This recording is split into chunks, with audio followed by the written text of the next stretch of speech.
cuando se va desplegando tantas nuevas revelaciones, suceden dos cosas. Por un lado, abrazar a los enviados, que Dios nos abre los ojos y que Dios...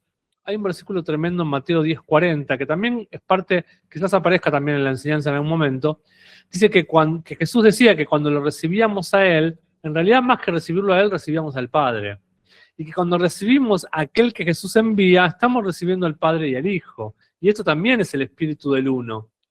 Y cuando uno abraza a alguien que realmente descubre, percibe y el Espíritu Santo lo guía y nos damos cuenta que es un enviado para la estación, para este tiempo, para lo global que Dios está hablando en el planeta Tierra, uno debe luego seguir las enseñanzas de ese predicador, de ese querux. En la escuela van a aprender que un querux en griego es un heraldo de verdad divina, pero lleva trabajo, lleva esfuerzo, lleva disciplina, seguir estudiando lo que él enseña.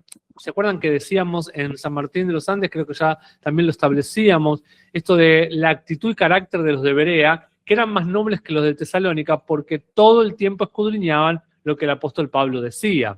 El otro día alguien, por X motivo, alguien que recorría nuestras escuelas, me compartía algo y me decía algo, y yo tuve que decirle, mira, lo que me estás diciendo muestra que no has entendido bien el tema de volvernos realmente de carácter más noble, y que lo que me estás diciendo no es un cuestionamiento, o no me enoja, o no me pone mal, porque es el hábito que tendrías que haber aprendido, y está bien que lo tengas.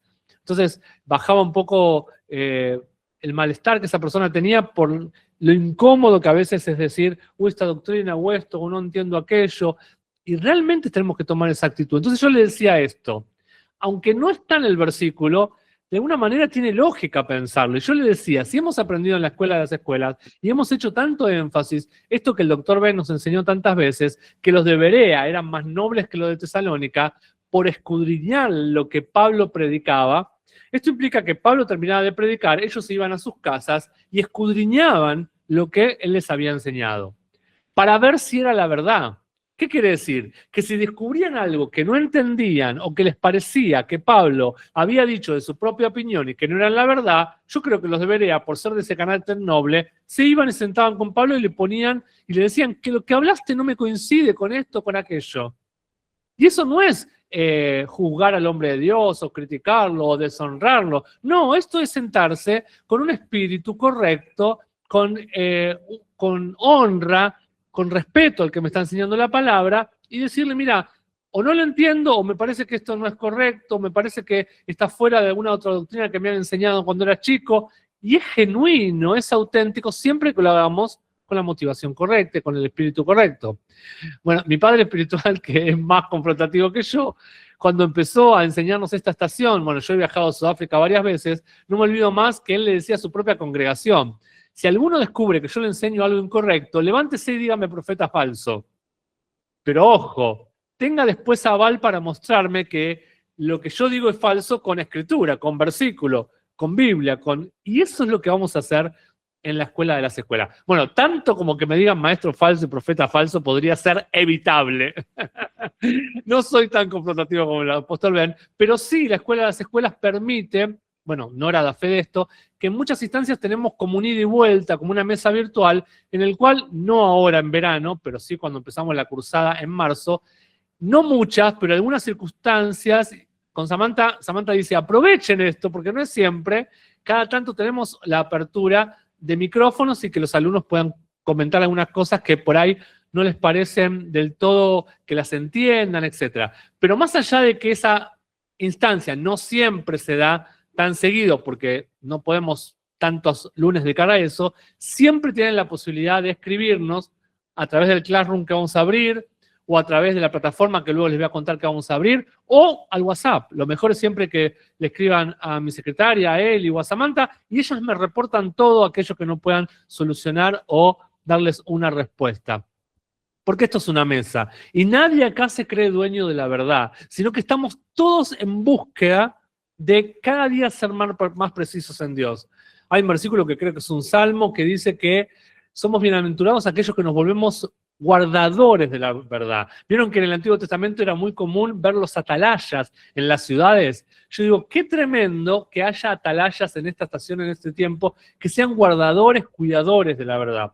Hoy no voy a dar detalles porque no vienen al caso, pero con mi esposa teníamos una charla bastante seria, porque acá está la otra cara de lo que les quería decir, ¿no? La cara de que, primero les dije el hecho de volvernos cada vez más disciplinados, más aguerridos o más perseverantes, usando las palabras de Norita, pero también está la otra faceta, en volvernos cuidadosos y vigilantes para protegernos a nosotros y a nuestras generaciones. Cuando hablo de generaciones pueden ser nietos, hijos, nietos, sobrinos, naturales o espirituales, de cuidarnos de doctrinas incorrectas, porque en esto de los moveres nuevos de revelación también se van a levantar falsas doctrinas, fábulas de viejas, decían en las cartas apostólicas, se van a levantar cosas de las cuales nos tenemos que cuidar. ¿Y cuál es el mejor antídoto para cuidarnos? El Espíritu Santo da testimonio a nosotros de la verdad, porque es el Espíritu del Hijo. Y todo lo que revela y exalta al Hijo, exalta a Cristo y nos da una nueva visión también del Padre, porque el Hijo revela al Padre, bienvenido. Pero todo aquello que puede ser un obstáculo es un espíritu del anticristo. Y eso también lo estudiamos en la escuela el año pasado. Dicho esto, quiero comenzar a compartir el tema de hoy. Y antes de comenzar a compartir, también los animo para que vayan entendiendo la modalidad de la escuela. Para darle prioridad a la palabra, vamos lo más rápido posible a la enseñanza. Pero les pedimos que no se desconecten hasta que le digamos chau, porque siempre hay alguna cosa interesante al final, con algún anuncio, algún comentario, alguna palabra de algún alumno o alguna cosa concreta que queremos decir al final. Así que hoy también ese es el caso. Voy a cortar acá para ya ir a la enseñanza, porque esto fue a modo introductorio, pero no se nos desconecten antes de hora, porque lo que hablamos cuando termina la enseñanza, eso no queda después en YouTube grabado, ¿sí? Entonces, por eso está bueno y es muy importante que, en la medida de lo posible, siempre estén presentes los lunes. Somos adultos, tenemos responsabilidades, a veces hay que faltar, pero sepan que algunos anuncios, algunos comentarios, algunas cosas trascendentes que suceden fuera de la enseñanza, sobre todo después que termina la enseñanza, eso no sale por YouTube y es una lástima que se lo pierdan. Vamos derecho a la enseñanza en el día de hoy, que tiene que ver con lo que terminamos el otro día, ¿sí? ¿Se acuerdan que les dije de que iba a continuar un poquito esto de la unicidad? Y que les expliqué que había una diferencia entre el espíritu del uno, que en inglés es oneness, que es esto de la calidad de ser uno, y que tiene que ver que aunque en cantidad numérica era Padre, Hijo, Espíritu Santo, y explicamos todo lo que tenía que ver con Trinidad, en realidad está entretejido que los tres son tres personas que tienen funcionalidades diferentes, tienen una forma de operar diferente y tienen un lugar especial en esa Trinidad. En realidad los tres funcionan al unísono. Me olvidé decirte algo, Samantha, no sé si la tenés por ahí la imagen. De casualidad encontré unos cuadros que habíamos hecho con unos círculos el año pasado en el drive de la escuela. Si lo encontrás, está bueno que lo presentes después en algún momento, cuando si lo tenés listo. De casualidad lo abrí, sé que en algún momento lo abriste vos de nuevo, pero vos lo habías armado esto lindo de los dos círculos y el círculo en el medio, que me hizo acordar a las clases de secundaria cuando aprendíamos algunas cuestiones de ese estilo de círculos y de demás, que ya ni me acuerdo cómo se llama en matemática. Entonces, cuando hablamos de uno, hablamos que hay un solo Dios. Pero expliqué la diferencia de unicidad porque ahora lo quiero ligar al tema de la gloria, que también ese versículo está incluido. Unicidad, un solo Dios, habla de cantidad, de unidad numérica, de singularidad, pero cuando hablamos de unicidad, según la Real Academia, está hablando de la calidad de ser único, no de ser uno solo. Irrepetible, incomparable. La unicidad de Dios lo distingue de todo lo creado. Cuando decimos que hay una unicidad en Dios, quiere decir que como Él no hay otro. Aunque, por estar entretejidos en Él, por haber estado en el ser antes del vientre de nuestra madre, lo que aprendimos, hoy mañana sale un reel de esa porción muy interesante que compartimos ¿Se acuerdan con la diferencia entre eiemi y ginomai?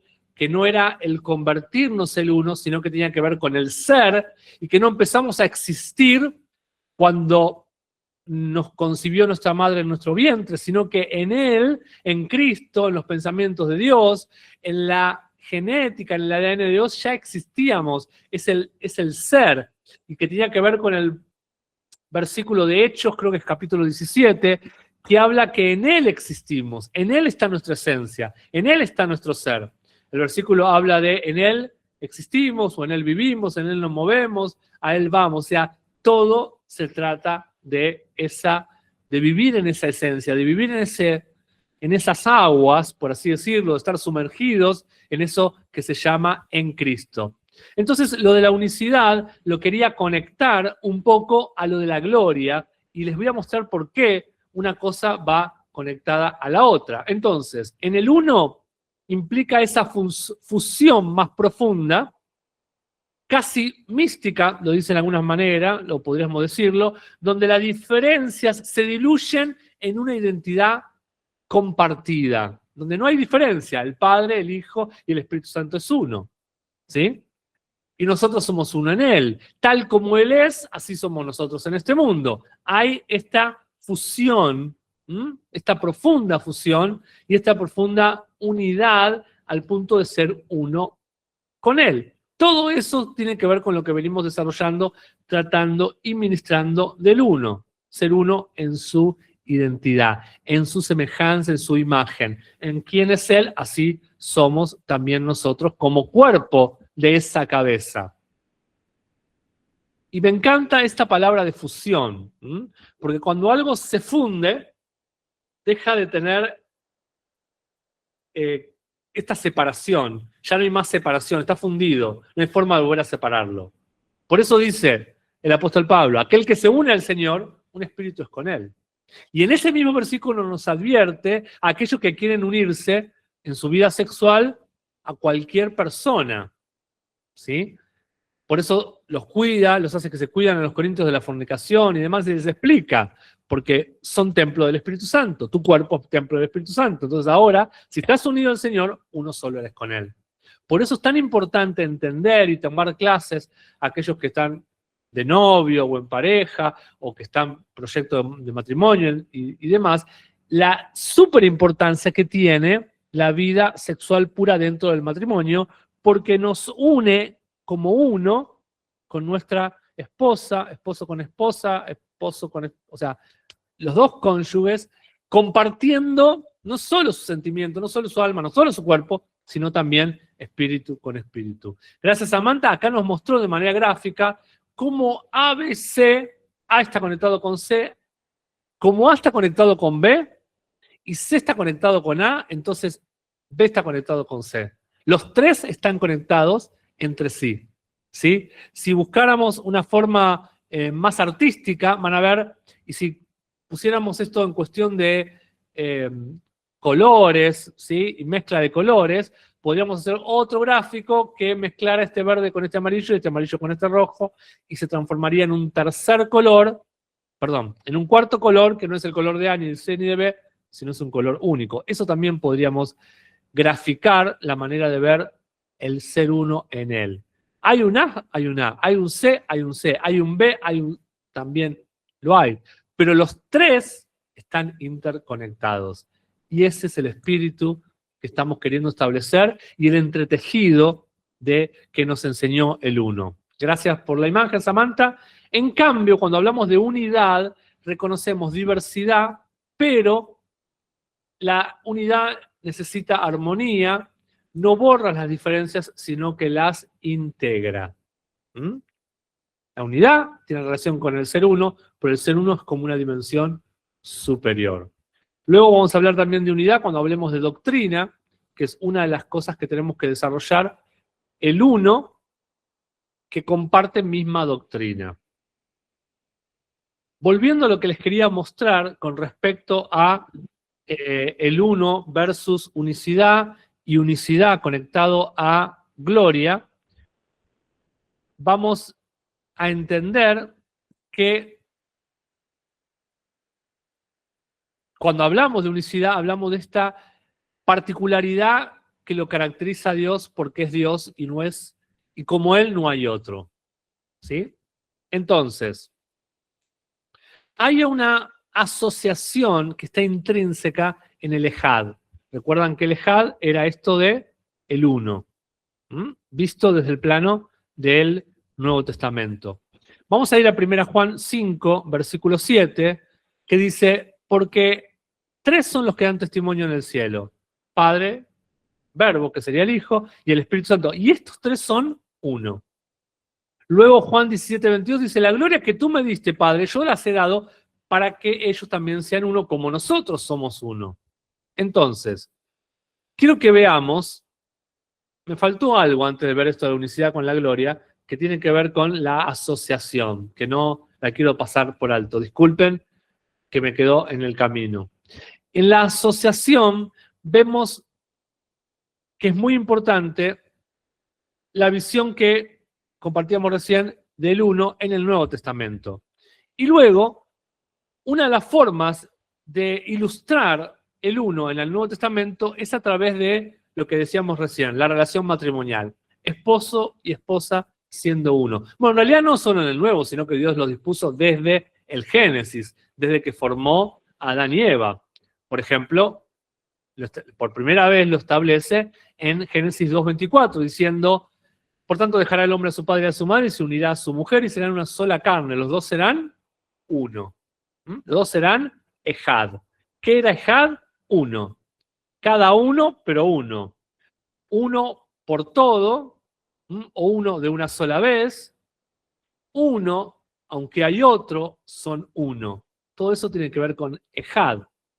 Y que serán una sola carne, una de las formas de explicarlo es que tendrán una relación de sangre. Etimológicamente, la palabra carne, si vamos, no está hablando ahí de tentación a pecar o de la debilidad de la carne, sino que está hablando de que están unidos en sus cuerpos a punto de que hay una relación de sangre, hay una relación que la sangre de uno está conectada a la sangre del otro, varón con su mujer, me salió hembra, en algunos países de Latinoamérica se dice hembra, y es muy común, pero en Argentina se dice varón y mujer, a punto de tener esa unidad que los hace familia, que los hace uno, por una relación de unión sangre con sangre.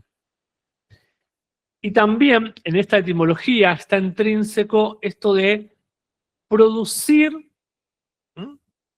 y publicar y anunciar.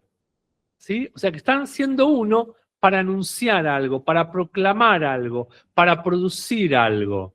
¿No? Un hombre y una mujer engendran un hijo, y qué lindo que ese hijo pueda hacer una anunciación de algo, ¿no? Como cuando el ángel anunció a María que tendría a Jesús, él iba a ser alguien que anunciara cosas. El Salmo dice que los hijos habidos en la juventud son herencia de Jehová, pero también dice que son como flechas en la aljaba de un valiente, ¿no? Como en la aljaba de un guerrero. Y ese guerrero, visto desde el plano espiritual, tiene flechas para lanzarlas. Qué lindo concebir nuestros hijos naturales y nuestros hijos espirituales como flechas para lanzar al mundo, para impactar al mundo, para influenciar al mundo. Miren cuánto contenido está esto de el uno y ser una sola carne desde ahí, desde Génesis 2:24. Entonces, ahora sí, quería conectar el concepto de unicidad con el versículo de Isaías 42:8 que nos habla de la gloria de su nombre. Isaías 42:8 dice, yo soy el Señor. Él se presenta, Él se muestra. Ese es mi nombre. Cuando Dios dice ese, está señalando. Ese es una forma de, gramaticalmente viéndolo, está marcando algo, está siendo demostrativo, indicador. Ese, no otro. Ese es mi nombre. Y mi gloria no la daré a otro, ni mi alabanza a ídolos. Hemos estudiado desde la primera clase, cuando dice, ese es mi nombre, está diciendo, ese es mi carácter, esa es mi reputación. Ese es quien yo soy, esa es mi identidad. Y mi gloria no la voy a dar a otro, ni mi alabanza a ídolos. Entonces, dijimos, nombre es, según la etimología, reputación, fama, o también puede ser gloria. Ese es mi nombre, esa es mi gloria. Y mi gloria, o mi nombre, o mi fama, o mi reputación, no se la voy a dar a otro. También esa palabra nombre es memorial o monumento, ¿no? ¿Se acuerdan cuando los de la Torre de Babel se edificaron esa torre? Porque querían edificar algo bajo el nombre de ellos. Dice ahí el contexto. Querían hacer un memorial o un monumento, que era la torre, bajo el nombre de ellos, bajo el apellido de ellos, bajo el esfuerzo humano. Eso es totalmente lo opuesto a lo que nosotros queremos hacer cuando levantamos el nombre de Dios. Entonces, miren qué lindo que es cuando hablamos y decimos que su nombre sea exaltado, que su nombre sea magnificado. Estamos anunciando su gloria, su reputación, su fama. La otra palabra que remarqué ahí en el versículo, que Samantha lo va a volver a mostrar, que dice 42:8 de Isaías, la segunda parte dice, mi gloria no la voy a dar a otro. Hay dos palabras demarcadas, una es mi nombre y otra es otro. Y mi nombre tiene que ver con fama y reputación, pero también tiene que ver con gloria, dijimos recién. Esta gloria, esta fama, esta reputación, este nombre, este carácter de Dios, no se lo va a dar a otro. Y acá hay algunas corrientes que pueden, algunos que pueden decir que puedo ser hereje o que estoy hablando algo en contra de alguna doctrina. Este versículo lo podemos mal utilizar y decir, la gloria de Dios, Él no la comparte con nadie. No es lo que está diciendo el versículo. La gloria de Dios, su nombre, su reputación, su carácter, no se la daré a otro. Entonces, si bien hay una unicidad que como Dios no hay otro, porque Dios es Dios, yo no soy Dios, Él es Dios, el mejor apóstol, el mejor predicador, Billy Graham, no sé, evangelistas como él que le predicaban a millones, son seres humanos. Pero, no son Dios, pero Dios deposita su gloria en vasijas humanas, en vasijas de arcilla, en vasijas que tienen debilidades, que tienen un tiempo sobre la tierra, tienen una eternidad dentro. Eclesiastés dice, he puesto eternidad en el corazón de los hombres. Entonces, no es que Dios no comparta su gloria con nadie, porque su gloria tiene que ver, está entretejida con el ejad, con el ser uno, con su nombre, con su reputación. Lo que está hablando en realidad ahí es que su gloria no la va a compartir a alguien desigual a él, o de otro espíritu, o conectado a otros espíritus, o que está siendo uno con otro. Porque el que se une al Señor, un espíritu es con él. Y si estoy unido al Señor y soy un espíritu con él, no puedo estar unido a otros espíritus. Luego lo vamos a ir entendiendo mejor este concepto. Vamos ahora a ver y a desarrollar, para los que están anotando, si no llegás a anotar, después ve la clase por YouTube y podés terminar de anotar, porque quizás voy muy rápido por momentos. Si querés ponerle un subtítulo a esta parte, yo le pondría este subtítulo. La gloria está en su nombre. Y vamos a hablar un poco y conectar un poco lo de la gloria con el ejad. Y para eso vamos a ver varios versículos, muchos versículos. El primero es 1 Crónicas 16, del versículo 22, de una versión americana, que dice así, traducida dice así, dar a Jehová la gloria debida a su nombre. Traído, parecido al que leímos recién cuando les hablé de la ofrenda. Dar a Jehová la gloria debida a su nombre, traed ofrenda y venid ante él, adorad a Jehová en la hermosura de su santidad. Para el pueblo judío, para los hebreos, era indivisible, era imposible separar la honra a Dios, la gloria a Dios, con otorgarles tributos, otorgarles de sus ofrendas, de sus cosechas. Por eso en Malaquías Dios expresa su fastidio con el pueblo, pero especialmente con los líderes y con los sacerdotes, porque llegó un momento que querían presentarle cualquier tipo de ofrenda. Algún cordero, algún becerro, algún animal debilitado o enfermo. Y Dios se fastidió y fue muy directo, muy confrontativo y le dijo, eso mismo preséntenselos a sus gobernantes, a ver si se lo aceptan. Lo que les sobra, lo que está roto, lo que no sirve, lo que no tiene valor monetario, traten de presentárselos a sus gobernantes, a ver si con eso pueden pagar sus obligaciones, sus impuestos, etcétera, etcétera. ¿Qué le está mostrando Dios? Que si querían traerle honra, porque lo que Malaquías está hablando, sobre todo capítulo 1, 2 y 3, es de honra. Y le dice, si yo honro a los que me honran, si quieren traerme honra a mí, fíjense que si no le van a dar las obras a los gobernantes, ¿cómo van a dar las obras a mí y decir que temen a mi nombre o que tienen una actitud de honra hacia mí?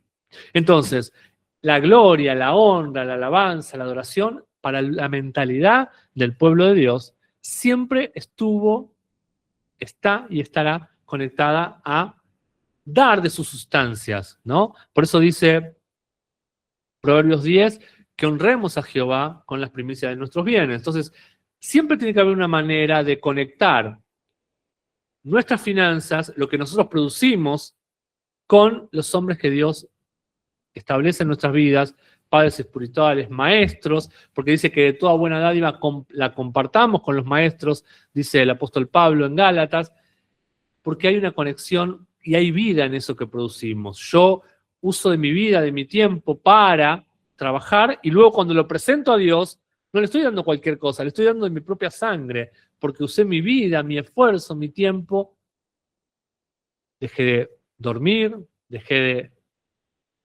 tiempo de entretenimiento para trabajar. Entonces cuando voy y le doy a Dios mi diezmo, mi ofrenda, mi primicia, mi ofrenda generosa, le que le doy, le estoy dando de mí mismo, de mi propia vida.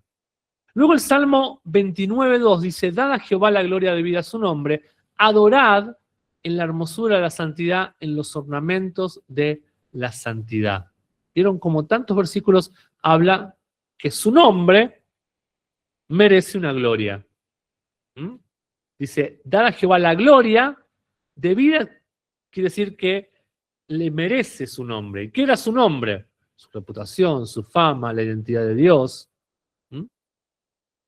El uno, el Ejad. Salmo 96.8 dice, tributen al Señor la gloria que merece su nombre, este lo leímos hace un rato, traigan sus ofrendas y entren a sus atros. ¿Y qué iban a hacer a sus atros? A adorarle. ¿Qué hablan todos estos versículos? Y enfatizan que la gloria está insertada, implícita, incluida en su nombre, en su carácter, en su reputación. Su nombre es Padre, su nombre es Hijo, su nombre es Espíritu Santo, su nombre es Ejad, su nombre es uno. En el Nuevo Testamento, en el Evangelio de Mateo 28:19 dice, por tanto vayan y hagan discípulos de todas las naciones, bautizándolos en agua. No dice bautizándolos en agua, dice bautizándolos en el nombre del Padre, del Hijo y del Espíritu Santo. Y acá quiero hacer una pausa. ¿Creemos en el bautismo en agua? Por supuesto, Jesús se bautizó en agua, una decisión. El bautismo en agua es una de las formas de exteriorizar o de manifestar públicamente mi compromiso con Cristo, que Él lo he aceptado y recibido como mi Salvador y es el Señor de mi vida. Lo hago en presencia de los hermanos. Y para eso hacemos el bautismo en agua. Pero acá está hablando algo más profundo y no solamente de un bautismo en agua. Acá está hablando de un bautismo. En otros versículos habla de los bautismos en agua. Acá está hablando bautismo en el nombre. Bautismo habla de ser sumergidos, de estar inmersos. Pongan la imagen gráfica que ustedes tienen de un bautismo. Hay agua, el Jordán, hay una pileta, ustedes se bautizaron en aguas en la pileta. Eso es el bautismo que hacemos una sola vez como manifestación pública de nuestro compromiso con Jesús. Pero hay un bautismo que necesitamos hacer constantemente. Que a toda persona que discipulamos, enseñamos, entrenamos, dice, vayan y hagan discípulos. No solo los que estén cerca, tu familia, sino aún a las naciones. De las naciones hagan discípulos. La idea es que a través de la escuela de las escuelas nos estamos extendiendo a muchas naciones. Le damos gloria a Dios y alegría nos causa en nuestro corazón. Porque queremos bautizar a la gente en el nombre, en el carácter, en la fama, en la reputación, en quién Dios es. Queremos impactar a la gente, ponerlos inmersos en esa naturaleza de Dios Padre, Dios Hijo y Dios Espíritu Santo. Necesitamos bautizar a la gente en el uno. Cada vez que presentás revelación profunda de lo que vas aprendiendo, de lo que vas recibiendo, que tienen que ver con un carácter de Dios Padre que se estaba revelando en mayor precisión, y eso impacta tu vida, y te sentís como ese profeta que iba desde una superficie a niveles más profundos, que empezó por la cintura, luego sus caderas, su rodilla, sus tobillos, o sea, al revés, sus tobillos, dice todo al revés, sus tobillos, sus rodillas, hasta la cadera, cada vez iba más profundo. También debemos ir más profundo en la revelación del Ejad en nosotros y ser bautizados en su carácter, en su naturaleza, para que cada vez más de Cristo y menos de nosotros, y vamos muriendo en eso. Vamos muriendo a lo que nos puede ser un enemigo, ¿m? Que es nuestra propia, la vieja vida. ¿M? Y esa es una de las otras maneras de ver el bautismo, como una muerte, porque el bautismo es un paralelismo con la muerte, sepultura y resurrección de Jesús. Y los que han hecho un curso de bautismo muchas veces nos enseñaban eso, ¿no? Que era como ser sumergido es morir en él, ser sepultados, dejar la vieja vida ahí, te decían, ahí dejaste la vieja vida y luego resucitás cuando salís de esas aguas. Es una simbología, pero es real. Eso también tiene que ver con bautismo. El Padre, el Hijo y el Espíritu Santo son uno. Y miren qué interesante cómo lo explica este testimonio tripartito que ocurre en el cielo, 1 Juan 5, del 6 al 12, en la versión NBI. Dice de la siguiente manera, el Espíritu es quien da testimonio de esto. El Espíritu del Hijo, el Espíritu del Abba, en tu corazón da testimonio de la verdad. Porque el Espíritu es la verdad. 3 son los que dan testimonio. Y los 3 están de acuerdo, dice el versículo 8. El Espíritu, el agua y la sangre.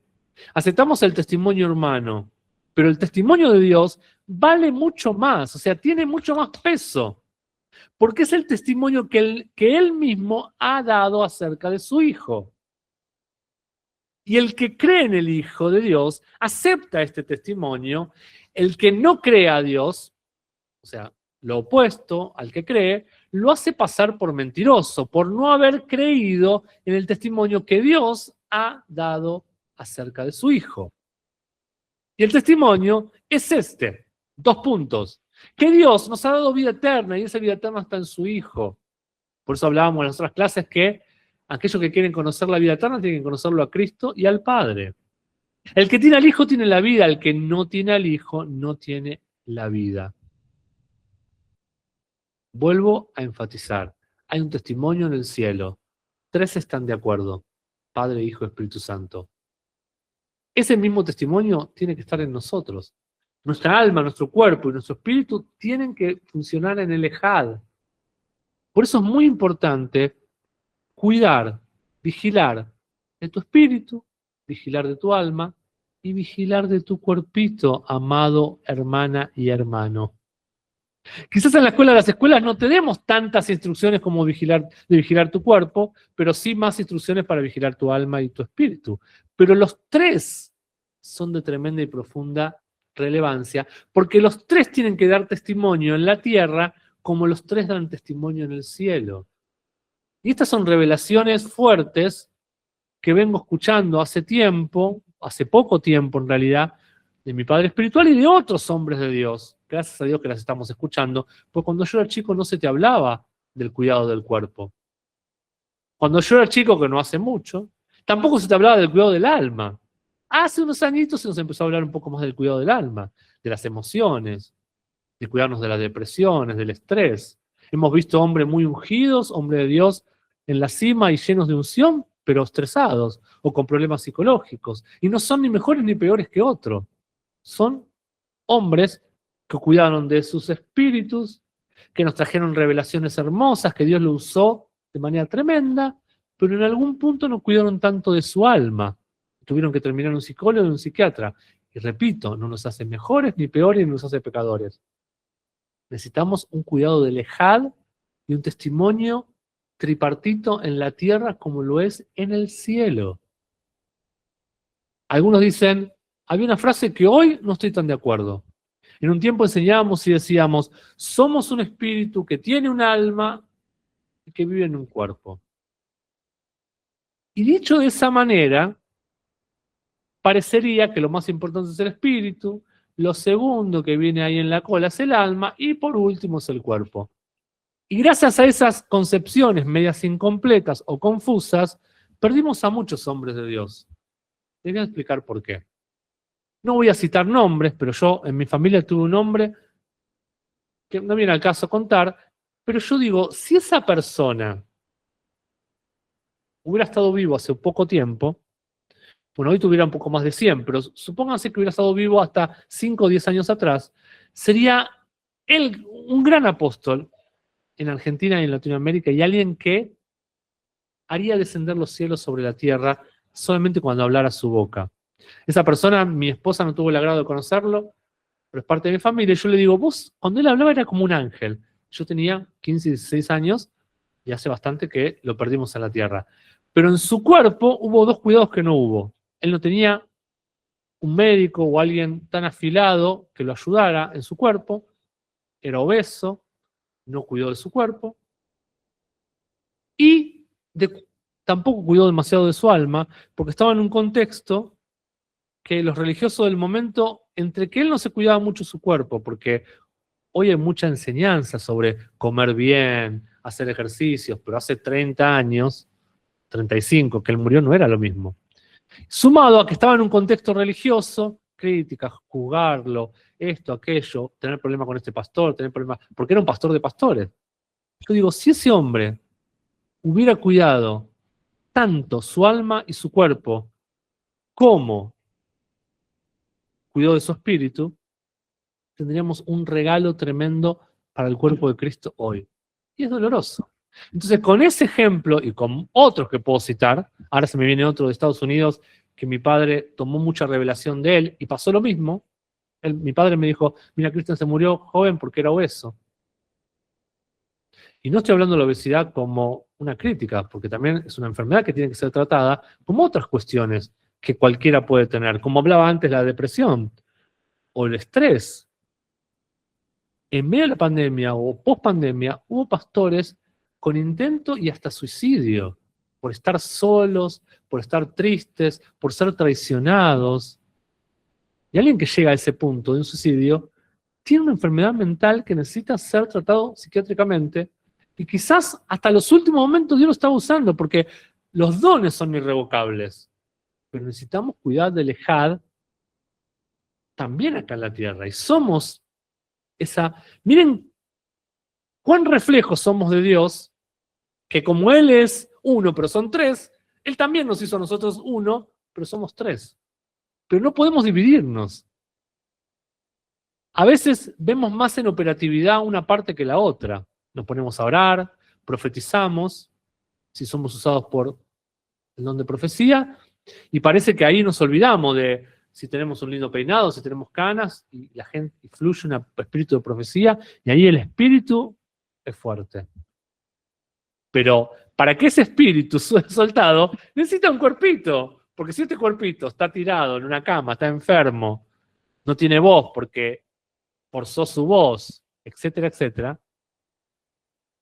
¿cómo va a soltar esa palabra profética? ¿Se entiende lo que voy? Aunque en ese momento está predicando, está profetizando, está haciendo algo, soltando su espíritu tremendo, esa persona, ese hombre, esa mujer, en realidad necesitó de este cuerpo, porque si no tienen la voz, supónganse que usó tanto y esforzó tanto su voz y no la cuidó, se quedó mudo. ¿Cómo va a soltar esa palabra profética? O no cuidó de su alma. Quiere ser usado por Dios, pero en su alma está atribulada por pensamientos, de preocupaciones, de cosas desordenadas, de cosas sin solucionar, de gente a quien no perdonar. ¿Cómo fluye de manera pura, aunque sea súper ungido y súper llamado por Dios, cuando su alma no fue buen cuidada? Por eso es muy importante que todos necesitamos ser mayordomo de los tres. Y por eso digo que estoy un poco en contra de esa frase que yo también usaba y decía, o me han enseñado, somos un espíritu, vivimos, tenemos un alma y vivimos en un cuerpo. Yo hoy acuñaría una frase diferente, tan simple como esta. Y yo diría, soy un espíritu, soy un alma y soy un cuerpo. Soy uno, soy Ejad, porque soy todo, soy todo. Lo que pasa es que en diferentes circunstancias vemos una cosa más que la otra. Ustedes ven a veces más mi espíritu, pero si me ven ahora cuando dejo esta videollamada y tengo que ir a mis niños, retarlos o ponerlos en orden, váyanse a dormir, váyanse a bañar, no hablo en lenguas para decirle váyanse a dormir. Los reto igual que ustedes. O no, o le digo, portate bien, no digas esa palabra, no es educado decir eso. Usó mi mente, mi alma, usó la educación que recibí de mis padres y la transfiero a ellos. Entonces, hay veces decimos cosas, repetimos que suenan evangélicas, pero no necesariamente son demasiado bíblicas, ¿sí? Porque, y tampoco, ¿por qué? Por lo que decía antes, no es que es más importante una cosa que la otra, por el ejemplo que les di. Si decimos que es más importante el espíritu, pero no cuidamos el cuerpo te mató, ¿y qué hacemos con el espíritu? Sí, lo disfruta Dios, estás disfrutando de Dios en la presencia de Dios, pero nos perdimos de ver el propósito cumplido y terminado de esa persona sobre la tierra. ¿Sí? Por eso si ustedes van y analizan, y esto lo hablamos el año pasado con los alumnos, si Dios quiere, supongo que en la segunda etapa, en el nivel que comienza después de agosto, vamos a volver a profundizar en esto. Cuando hablábamos del ministerio quíntuple, yo les compartía que todo lo que tenía que ver con la instrucción de las cualidades que tenía que tener un obispo, un pastor, en ningún momento Pablo les habla, ustedes tienen que tener este don, ustedes tienen que tener funcionar en esto de sanidad, funcionar. No, todas las cualidades tienen que ver con el carácter que ellos tenían que tener. María una sola mujer, no dados al vino, no deseosos de ganancias deshonestas. Todo que tiene que ver con mayordomía para cuidar su carácter, que su carácter no fuera un entorpecimiento, que lo del espíritu y el llamado fluyera. Porque el llamado es de Dios, el don es de Dios, y son irrevocables. Y cuando están en acción fluyen y Dios nos usa. Pero el alma o el cuerpo pueden ser el canal por el cual fluya ese espíritu, o puede ser el impedimento. No pensaba hablar tanto de esto, pero a alguien espero que le esté sirviendo, porque pueden haber otros impedimentos. Imagínense esto, el reino es relaciones. No todos somos tan simpáticos, no todos son tan simpáticos como yo, como el profe, no. No me creo muy simpático. Hay personas mucho más simpáticas y mucho más. Y yo digo, tal persona entra en ámbitos increíbles que a veces a mí me cuesta entrar porque tiene un carácter más carismático que el mío, o más accesible, o más adaptable y versátil para diferentes circunstancias. Entonces una vez le dije a un amigo mío, le dije, en tal círculo, en tal momento yo hubiera dicho tal cosa y no sé cómo tuviste esa paciencia. Y me dijo, lo hice a propósito, les entré con ese chiste, les dije eso para ganarlos y después decirle lo otro. Y dije, mira qué astuto. Yo hubiera entrado por otra forma y hubiera perdido a los oyentes. Entonces también nuestro carácter nos puede abrir puertas o cerrarlas. Porque a veces lo mismo, y a veces lo veo en Facebook, digo, qué lástima esta verdad que está diciendo, si la diría con otro tono, con otras palabras, por ahí llegaría a muchos corazones, y al decirlo de esto está causando más enemigos que amigos. Y todos corremos el riesgo. ¿Dice una verdad? ¿Está queriendo decir una verdad esa persona? Sí, pero quizás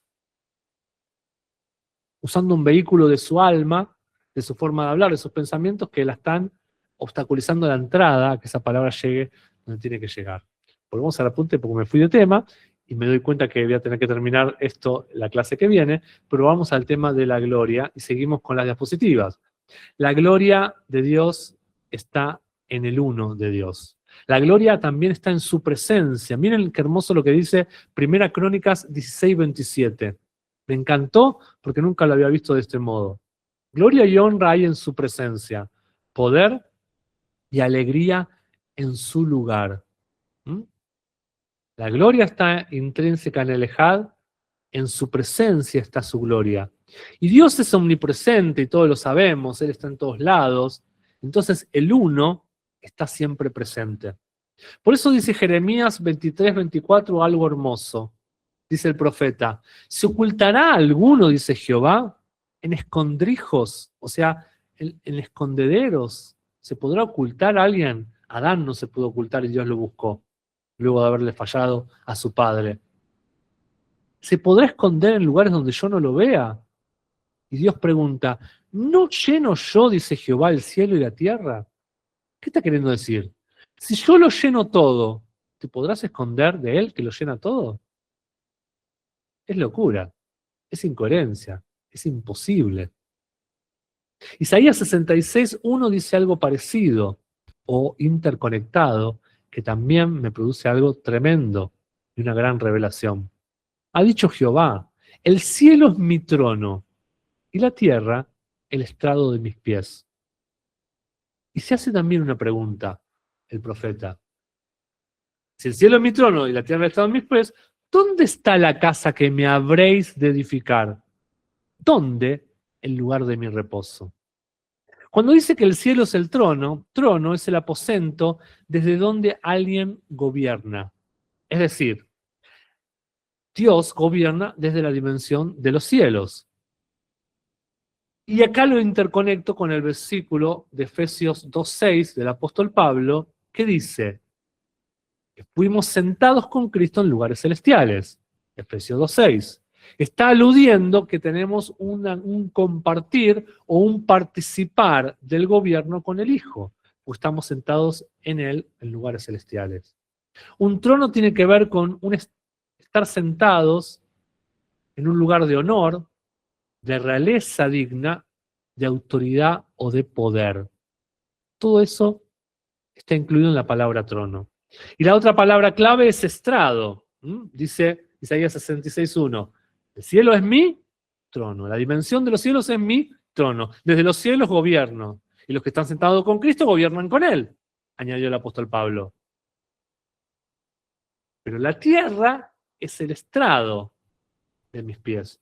¿Qué quiere decir la etimología de la palabra estrado? Estrado tiene que ver con el lugar donde Dios se apoya, donde Dios se asienta. Lo van a ver mejor en Isaías 66:1, en la versión amplificada, que le da un poquito más de detalle, diciendo de la siguiente manera: el cielo es mi trono y la tierra el estrado de mis pies. ¿Qué clase de casa me construirán? ¿Y qué lugar de descanso sería? Quiero que se enfoquen en esto. ¿Qué está diciendo Dios? Yo gobierno desde los cielos, pero mis pies los pongo en la tierra y ahí me apoyo. Cuando Dios pone los pies sobre la tierra, donde uno pone los pies, uno camina y avanza y progresa. Entonces, Dios dispuso que a través de su cuerpo, de su iglesia, seamos los que hacemos avanzar el gobierno de Dios que está en los cielos. Por eso, ¿para qué pensar cuándo me voy de esta tierra? ¿Cuándo Dios me vendrá a buscar? ¿Cuándo terminarán mis días? No, Él está esperando que gobiernes. Él está esperando que poder expresarse a través tuyo. Entonces, vuelvo a centrarte en las palabras del profeta. Si el cielo es el trono de donde Dios gobierna, si la tierra es donde Él apoya sus pies para manifestarse, Dios te pregunta a vos y a mí, ¿qué plan de casa tenés para construirme? ¿Qué casa o qué tipo de casa o qué tipo de lugar para mi descanso? Por eso, como el pueblo de Israel no le terminó de creer a Dios, no entró a la tierra prometida, y eso creo que es Hebreos 4, lo simboliza como aquellos que no entraron al reposo. O sea, aquellos que Dios no se pudo manifestar su reposo, su descanso, su manifestación. Piensen un poquito en esto. Veníamos hablando desde el primer presencial acá en la ciudad de Buenos Aires, diciendo que no se trata de avivamiento, aunque agradecemos y estamos felices por los avivamientos que Dios ha hecho, sino que Dios quiere en este tiempo habitar. Habitar tiene que ver con morar o ir a vivir a un lugar específico. Por eso dice, ¿dónde está mi casa en la cual habitaré? Una casa es un lugar de morada, un lugar de habitación. ¿Dónde está mi casa? ¿Qué casa me están haciendo en la tierra para que yo ponga mis pies por ahí y me manifieste? recuerden que no estamos detrás de la visitación, porque alguien que visita por un tiempo y luego se va, sino que estamos detrás de la habitación, que es un nivel superior. Repito, recuerden que no nos interesa o no estamos tan detrás de avivamientos o visitaciones del Espíritu como en otras temporadas. Hoy queremos, hoy buscamos, hoy anhelamos habitación, tabernáculo con Dios, que es un nivel superior. Y analicé este gráfico, que todos lo van a entender, que es afín a todos y claro para todos. Un visitante también es llamado un huésped.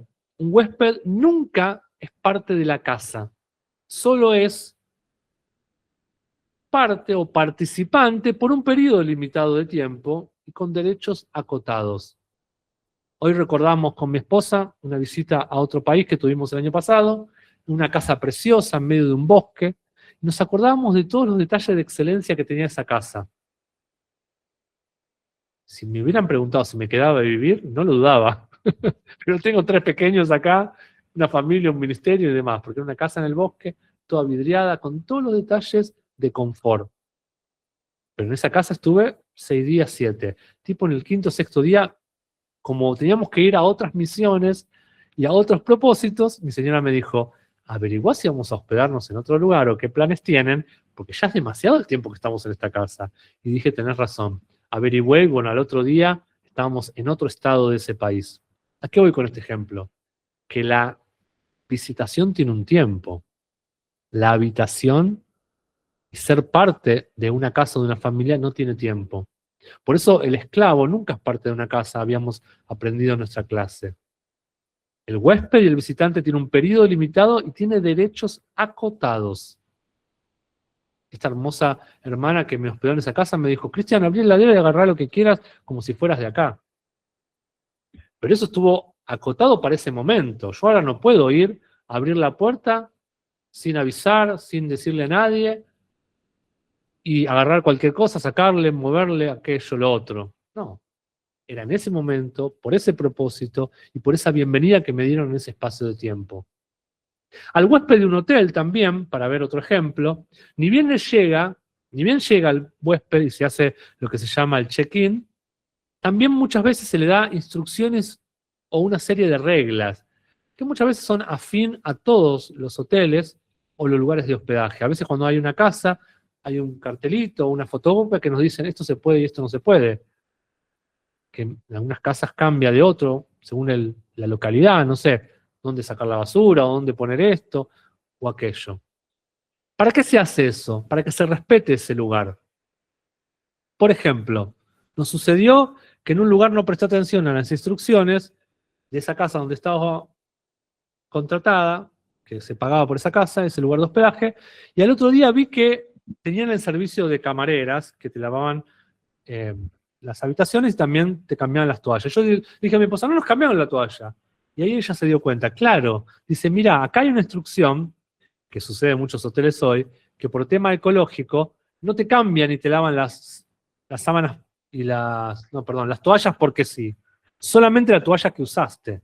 Entonces, para que ellos sepan, la camarera sepa que te la tienen que cambiar, la tenés que tirar adentro de la bañera. Si la toalla te la olvidaste arriba de la cama, no te la van a cambiar. Porque ellos piensan que todavía la vas a seguir usando. Y yo dije, uy, ¿cuál fue el error? No haber leído detenidamente la instrucción. ¿Mm? No fui preciso en la indicación que se me dio. Y eso pasa muchas veces cuando hay visitaciones esporádicas. Cuando hay una visitación, me hago parte de la atmósfera de eso. Dios se quiere hacer parte de nuestra atmósfera, no solo visitarme un domingo en la reunión, no solo visitarme en la célula.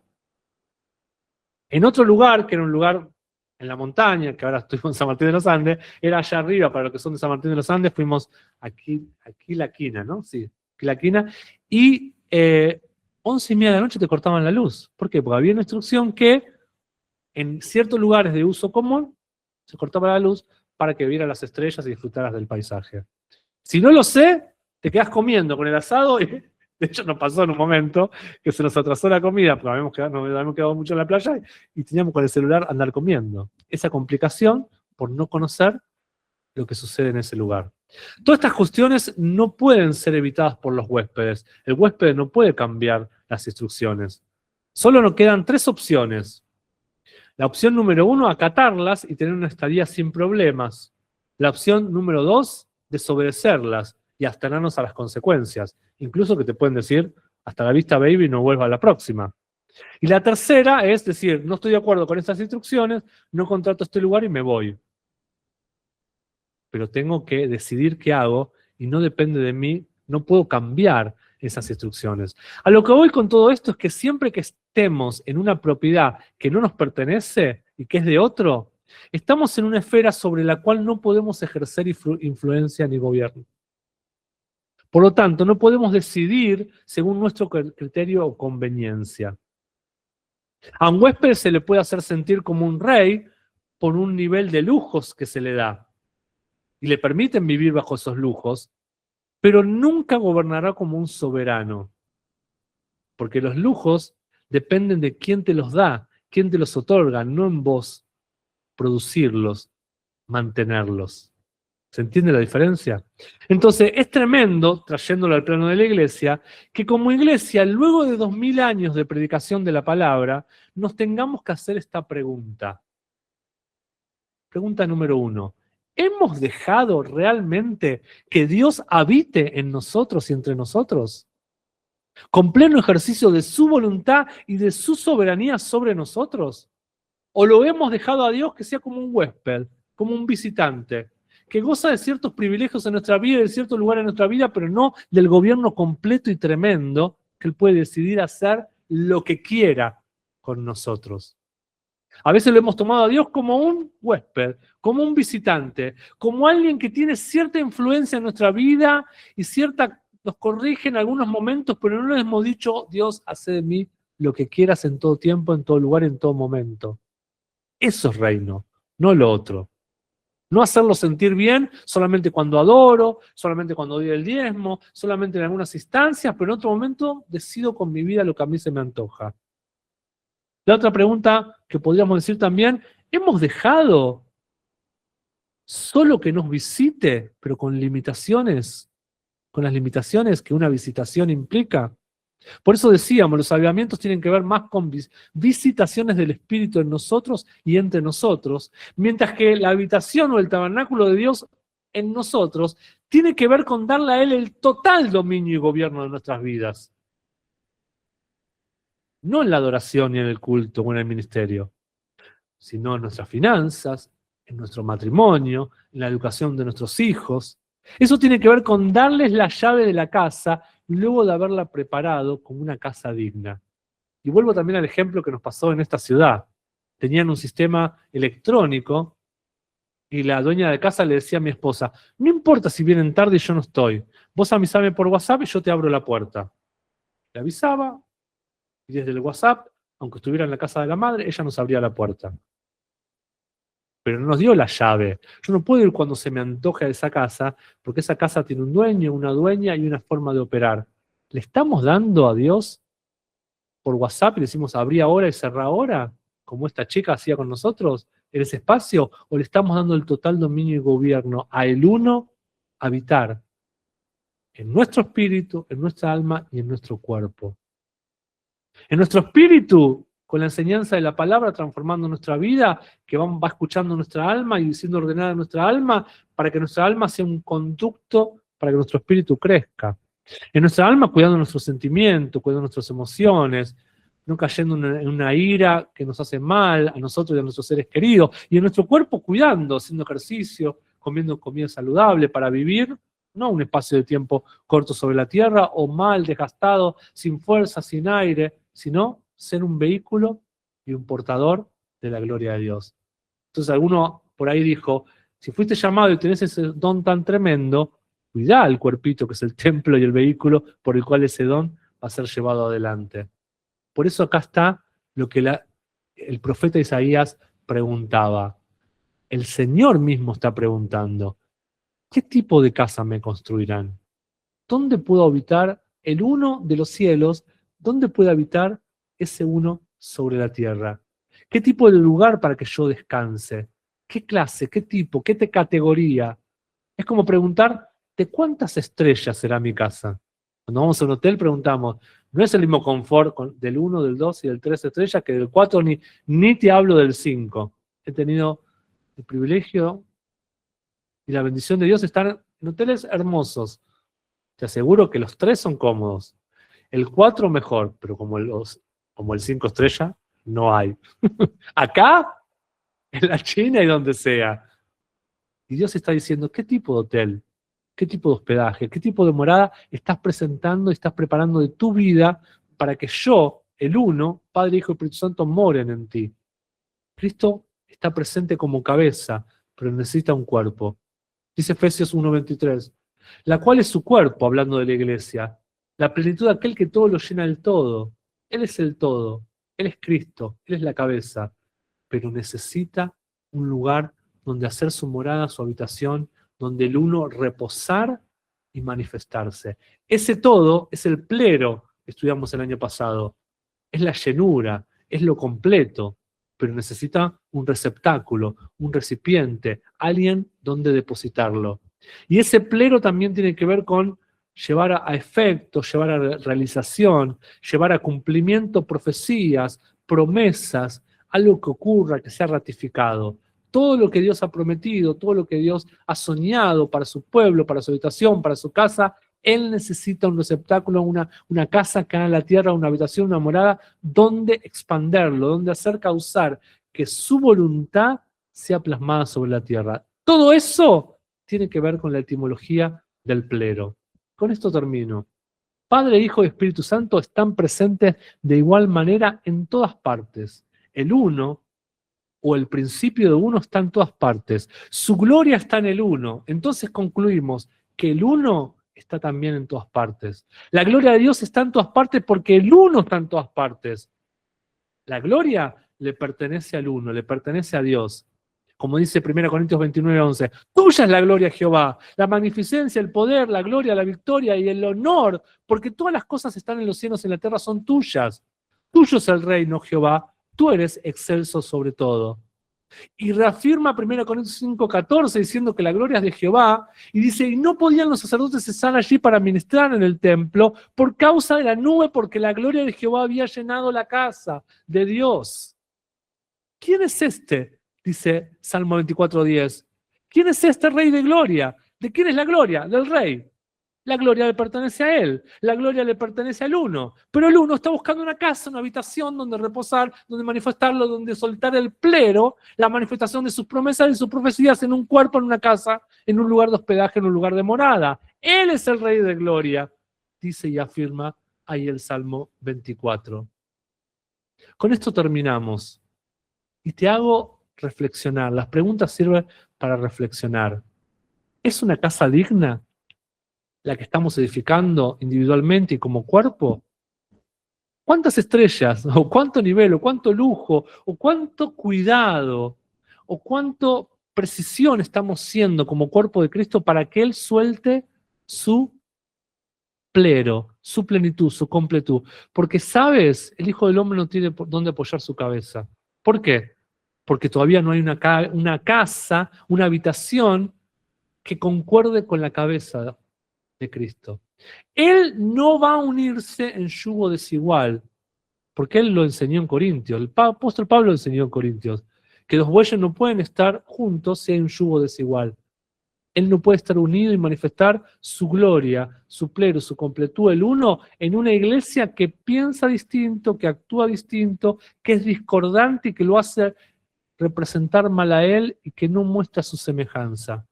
Para ser el plero, para ser la completud de Él, para ser la manifestación de Él sobre la tierra y restaurar esa semejanza que Adán equivocó o estorbó, necesitamos esa excelencia que la trae el uno y la gloria del uno manifestada a través de nuestras vidas. Con esto doy el cierre a la clase de hoy. Hay mucho más, me quedó mucho más por compartir y lo voy a terminar en la última clase del lunes que viene. Hay algo muy lindo que vamos a hablar de la semejanza y hay algo también muy poderoso que vamos a estar hablando sobre el trono de Dios. Vamos a continuar con lo del trono y vamos a reafirmar esto de la gloria y las demandas del uno. Les vengo prometiendo que el uno tiene que ver con uno en propósito, uno en doctrina, uno en asociación. Todo eso no se pierdan el lunes que viene en la clase.